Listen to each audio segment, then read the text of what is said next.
Намирам се пред Електротехникум град Варна и ви показвам, ето е тази разцепена от тагова стена. Сами може да видите колко е издраскано място. Това място съвсем наскоро ще отвори и ще предлага пици. Затова клиентката се свърза с мен, предложи на рисуване, ето е този Спонжбоб, който яде парче пици. Сега ще ви покажа как благодарение на рисунките пици не можем да скрим тези драсканци.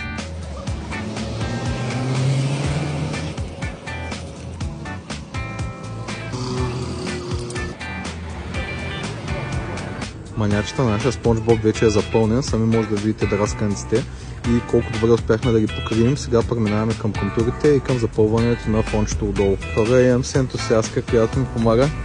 Теди много добре се справяш. Супер е. Манячета на нашия Спонжбоб вече е готов, може да го видите тук зад мен. Добавили сме и такчето на рагаз естествено.